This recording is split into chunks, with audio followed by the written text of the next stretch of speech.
Nouveau coup dur pour Magali Berda suite à une plainte déposée par les influenceurs Emma et son ex-compagnon Vlad qui avaient signé chez Sublime Talent. La brigade financière est en train d'enquêter.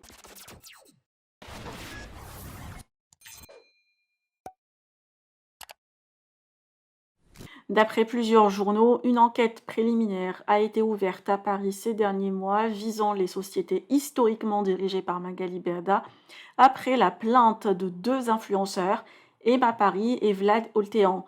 La plainte dénonce une possible escroquerie, une infraction à l'interdiction de gérer une société, une présentation de comptes inexacte ainsi qu'un abus de faiblesse.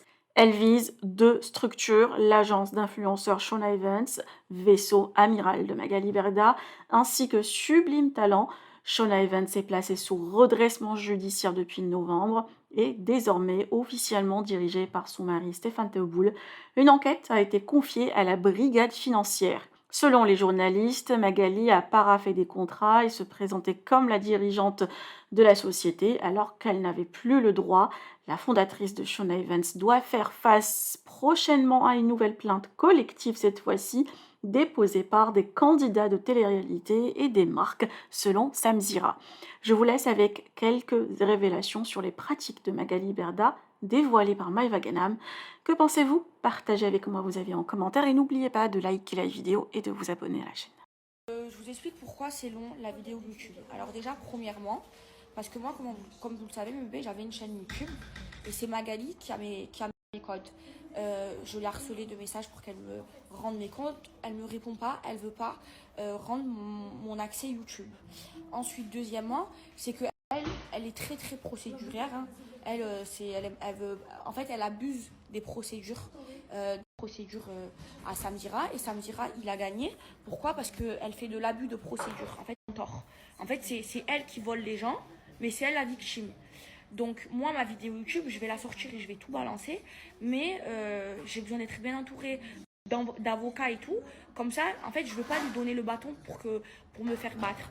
Grâce à toutes les polémiques qu'il y a eu sur les influenceurs et tout, ben maintenant on est plus encadré, maintenant on est contrôlé, tout ça.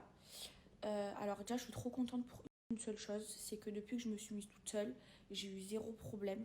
Je lui ai posé la question, elle m'a dit non. La policière qui me contrôle, elle m'a dit non, là, tout est top et tout. Faut savoir que je fais hyper attention. Euh, Vous savez, moi avant, j'étais en agence. Ça veut dire moi, je gérais pas tout ça. Moi, vu que je donnais 30% à l'agence, c'était à eux de gérer tout ça. Et moi, je m'occupais de faire la promotion, quoi, les collaborations. Mais tout ce qui était juridique et tout, c'était pas à moi de le faire. Pour moi, franchement, j'ai raison ou pas? Pour moi, je donne 30%. C'est pour que j'ai un encadrement. Sinon, je me serais mise toute seule depuis le début. Et moi, vous savez que depuis que et j'ai commencé jeune, hein, j'ai commencé à 20 ans. Aujourd'hui, j'en ai 26. Jusqu'à que là, je me suis mise toute seule il y a presque 3 mois. C'était l'agence euh, dans laquelle j'étais qui gérait tout ça. Et là, je vais avoir des sanctions par rapport à ça. Et moi, l'agence dans laquelle j'étais, moi, je leur faisais confiance. En plus, l'autre, c'était mon ami. Ça veut dire, je lui faisais vraiment confiance. C'était en mode, fais-moi confiance, t'inquiète pas. Par exemple, des fois, je me plaignais. Des fois, je refusais des marques et tout. Et je me plaignais parce que je recevais des messages, ouais, ils n'ont pas reçu les colis, j'ai pas reçu le colis et tout. Je me plaignais, c'est normal, à celle qui était mon agent.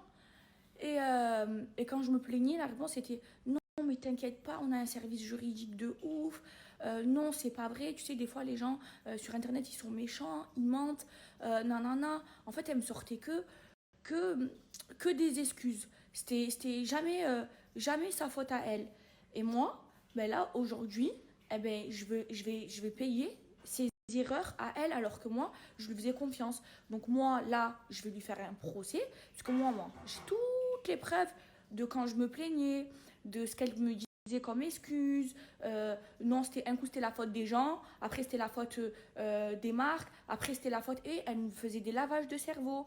Après, non, elle, de son côté à elle, tout était carré, il y avait un service juridique carré, je sais pas quoi. Et moi, je lui faisais confiance. Et elle me faisait quoi? Un lavage de cerveau? Et c'est un abus de confiance. Ça veut dire là, je vais l'attaquer sur ça. Là, mon avocat, il est dans l'avion, là, j'attends de l'appeler. Mais, euh, mais je ne peux pas payer pour ces conneries à elle, alors que moi, je lui faisais confiance. Et elle me mettait en confiance. Et elle me disait non. En fait, elle me prenait par les sentiments. Mais moi, j'avais une totale confiance en elle. Jusqu'à que, je vous ai dit, j'avais un voile devant les yeux. Jusqu'à que j'ai ouvert les yeux. Et j'ai toutes les preuves de ça. Ça veut dire là, je vais lui faire un putain de procès. Elle est même pas prête. Je vais pas la lâcher. En plus de ça, elle porte plainte contre ma mère pour rien. Mais c'est trop une mauvaise. C'est trop une mauvaise. Cette personne-là, je dormais chez elle. Elle dormait chez moi. Elle avait zéro éthique. C'était juste faire rentrer de l'argent, faire rentrer de l'argent, faire rentrer de l'argent. Même là, je parle avec des influenceurs. Elle doit de l'argent aux marques. Déjà, je sais même pas comment on fait pour devoir de l'argent aux marques. Vous savez ce qu'elle faisait? Elle disait aux marques, avance-moi de l'argent, avance-moi de l'argent. Euh, et après, je te passe des influenceurs quand elle avait beaucoup d'influenceurs. Et après, ben, les marques, ils n'avaient pas leur poste. Elle faisait ça. Et comme ben, les marques, ils avaient confiance en elle, ils lui avançaient de l'argent. Donc, elle doit de l'argent à plein de marques. Elle doit de l'argent aux influenceurs. Et c'est dégueulasse ce qu'elle a fait. Oh, aujourd'hui, que j'ai ouvert mes yeux, que je sais que c'est une grosse vicieuse et que j'ai toutes les preuves, c'est trop grave ce qu'elle a fait. Elle a monté une pyramide de Ponzi. Vous savez, elle faisait quoi? Par là que je vous mens pas. Euh, déjà, ça me fait trop de la peine. Par exemple, elle doit de l'argent à des petits influenceurs, que ces influenceurs-là, eh ben, c'était de l'argent. En fait, elle promettait des contrats pour amener les gens dans son agence. Elle promettait des forfaits. Et les gens, les petits influenceurs, par exemple, ils faisaient les placements. D'accord? Et après, elle les payait pas. Mais c'est les petits influenceurs, les pauvres, eh ben, c'était de l'argent pour payer leur loyer. Ça veut dire qu'ils sont retrouvés dans la merde à cause d'elle. Ils ne pouvaient pas payer leur loyer. Elle ne remboursait pas ses dettes. Et quand elle a vu que sa pyramide, elle a commencé à s'effondrer, eh ben, elle a fait quoi? Eh ben, elle payait par exemple elle payait d'abord les gens qui avaient une grosse visibilité pour pas qu'ils ouvrent leur bouche. Et c'était une grande manipulatrice. Et moi, elle m'a dit quoi? Elle m'a dit, moi, quand je voulais partir il y a des mois et tout, ben, j'avais envie de partir parce que pour moi, je vous dis la vérité, j'avançais pas. Genre, en fait, j'avais aucun encadrement. Et c'est ce qu'elle me promettait. Et c'est pour ça que moi, je lui donnais 30%. Moi, aujourd'hui, je suis toute seule. Et celle qui gère mes collabs, elle prend pas 30%. Vous voyez? Et pourtant, comment vous expliquer? Genre, je suis droite, genre, il n'y a pas de problème et tout, grâce à Dieu. Et on fait attention. Elle a manipulé tout le monde et tout. Et là, aujourd'hui, et après, elle fait quoi? Elle va pleurer sur les réseaux sociaux. Je me fais harceler. Oh, le cyberharcèlement. Elle fait sa victime. Mais c'est sa technique de manipulation. Et je peux plus me la voir, je la déteste. Je vous jure, c'est une grosse vicieuse. Elle a l'argent dans le cœur. Et, et pour moi, elle était complice de tout ce qui se passait parce que en fait, moi, j'ai vu de mes yeux, moi, je m'en fous, j'ouvre ma bouche, hein. Toutes les marques avec lesquelles il y a eu des problèmes, ah ben, c'était tous ses amis à elle. Tous, ils venaient chez elle. Chez elle, c'était la maison du bonheur. Tout le monde dormait chez elle, tout le monde venait chez elle. Et en fait, et comment elle passait la pommade aux gens? Et moi, j'en fais partie, hein. Elle faisait croire en fait, elle nous mettait en confiance. Toi, t'es ma soeur, t'inquiète, non, c'est les gens qui me veulent du mal et tout. Mais en fait, elle faisait arnaque sur arnaque. Et au lieu d'assumer et de recommencer à zéro, non, elle accuse les gens, elle va pleurer, elle va faire la victime. Elle ment, elle va avoir des psychologues, elle se fait passer pour une folle, tout ça pour faire des procès aux gens. Après, elle devient procédurière et c'est une folle, c'est une manipulatrice. Et le bon Dieu est en train de la punir, vraiment. Ah, et aussi, depuis que genre, je lui parle plus, ok? Plus de son, plus d'image. Depuis que je balance sur les réseaux, plus de son, plus d'image. Par exemple, vous savez, je vous explique. J'avais une société avec elle, j'ai jamais vu 1 euro. J'avais 2 sociétés avec elle, j'ai jamais perçu 1 euro là-dessus. D'accord? Par exemple, elle m'a fait faire une chaîne YouTube. Vous vous souvenez, quand j'allais travailler et tout, j'avais été dans une boucherie, dans un restaurant et tout. Je lui ai demandé mes codes YouTube. Elle ne veut pas me les donner, elle ne me répond plus. Ni elle, ni Stéphane. Sur le bon Dieu que c'est vrai. Là, Et elle répond plus. Et je lui ai demandé mes codes YouTube, c'est ma chaîne YouTube à mon nom. Elle ne me répond pas. Elle ne veut même pas me donner mon code YouTube. Elle répond plus au téléphone. Vraiment. Vraiment. Mais moi, vous me connaissez, moi, je vais aller sonner chez elle. Hein. Et après, elle va aller faire la victime, elle va appeler la police. Mais elle me doit de l'argent, elle ne veut pas me donner mon compte YouTube, elle répond pas au téléphone. Je comprends pas. Je comprends pas à quoi elle joue. C'est une arnaqueuse professionnelle. De toute façon, elle a arnaqué un vieux de 90 ans. Elle n'a même pas le droit de gérer une société. C'est pour ça qu'elle s'est mariée avec Stéphane. Et maintenant, toutes les sociétés, elle les a mises à son nom à lui. Elle fait que des micmacs. C'est une grosse arnaqueuse. Mais plus personne n'aura jamais confiance en elle. Vraiment. Vous savez ce qu'elle m'avait dit? Genre, quand il y avait eu toutes les histoires où c'est bon, tout le monde a vu qu'elle devait de l'argent à trop de monde et tout, elle est montée à Dubaï. Et c'est de là où moi, je lui ai offert les 300 000 euros. Et moi, je lui ai dit, moi, la vérité, j'ai plus confiance en toi, tu es une menteuse. Comme ça, moi, je montre le message. J'ai plus envie de travailler avec toi et tout. T'as vu, viens, on reste amis et tout, mais j'ai plus envie de travailler avec toi. Elle pleurait et tout, nanana. Et après, moi, comme j'ai bon cœur, je lui ai offert 300 000 euros. Et elle, en fait, elle me disait quoi? Elle me disait, en fait, moi, ceux qui partent de chez moi, eh ben, je vais plus les payer. Voilà, je paye que ceux qui restent chez moi. C'est pour ça que ça fait des années qu'elle paye pas. Enfin, ça faisait un moment qu'elle payait plus Jess et Thibaut. Et moi, quand je lui dis pourquoi tu les payes pas, ils sont partis, pourquoi tu les payes pas et tout. Je dis bah, parce qu'ils sont partis de chez moi. Je paye d'abord ceux qui sont chez moi. Elle était comme ça, je vous jure, une grande vicieuse. Et j'ai toutes les preuves. Et attendez, moi, que c'est pas grave, je vais en refaire une de chaîne YouTube parce qu'elle peut pas me donner mes codes. Je vais tout balancer avec toutes les preuves, vraiment. Et après, elle me disait quoi? Moi, de toute façon, Booba, il va me devoir 30 millions d'euros et c'est grâce à ça que je vais rembourser tout le monde et tout. Mais c'est pas vrai, parce que Booba, dans le fond, il a raison. Il a raison. Et moi, je lui disais comme ça, je disais, mais il a raison. Je dis, pourquoi tu fais ta victime? Pourquoi tu n'assumes pas ce que tu as fait et tu t'excuses pas? Elle me dit, mais non, mais c'est du cyberharcèlement. Mais nanana. Et en fait, elle veut pas assumer ce qu'elle fait. Parce qu'elle veut pas assumer que c'est une arnaqueuse et une voleuse. C'est tout. Mais regardez le bon Dieu, comment il a puni.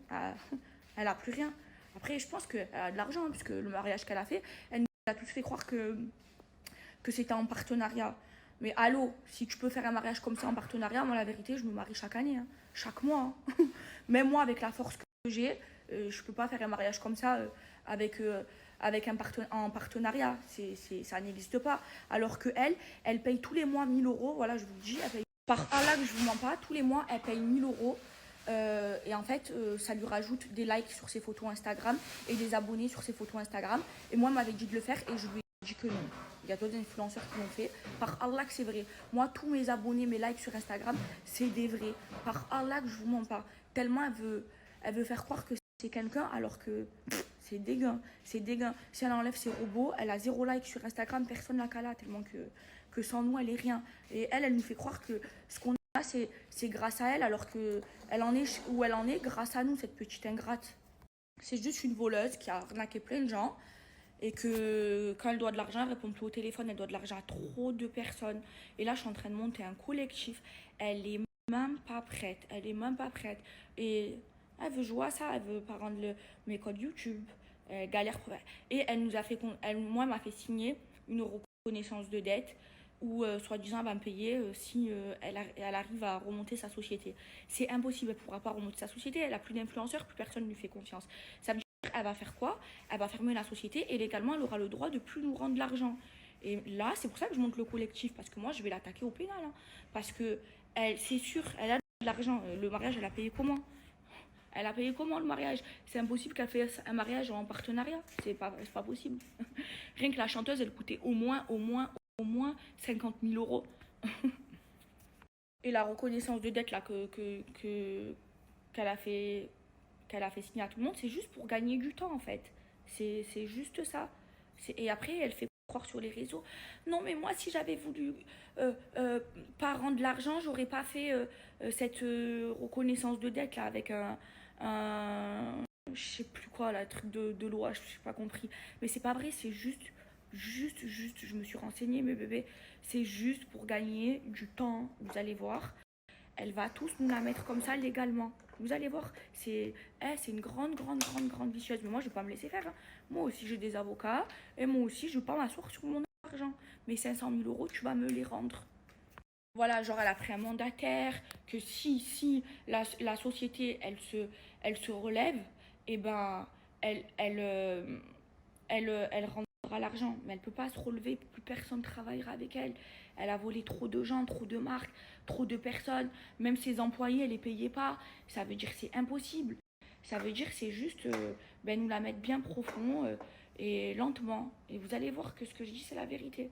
Vraiment. Mais moi, je vais tout balancer parce que moi, j'ai toutes les preuves. Regardez, elle a voulu faire sauter mon WhatsApp pour que les preuves, elles se suppriment. J'ai toutes les preuves sur ce téléphone et sur mon autre téléphone. J'ai tout enregistré qui est dans un coffre-fort. Et je vous jure, c'est trop une grande vicieuse. C'est trop. Mon plus gros regret, c'est de lui avoir fait confiance. Par Allah que je vous mens pas. Et d'avoir travaillé avec elle pendant 6 ans. C'est mon plus gros regret. Et je vous jure, et aujourd'hui, je vous jure, hein, eh ben, je suis la plus heureuse d'avoir ouvert les yeux, même si ça a mis du temps, d'avoir vu quel genre de personne c'était et de m'être mise toute seule.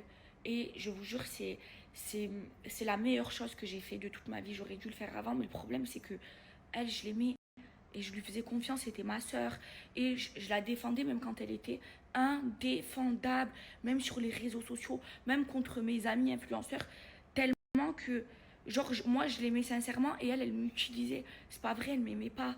Elle faisait genre, elle dormait chez moi, elle me disait tu es comme ma fille, tu es la seule que j'aime, tu es la seule en qui j'ai confiance, tu es la seule, non non non. Mais en fait non, juste elle m'utilisait juste parce qu'elle sait que je suis une grande gueule et que je la défends et que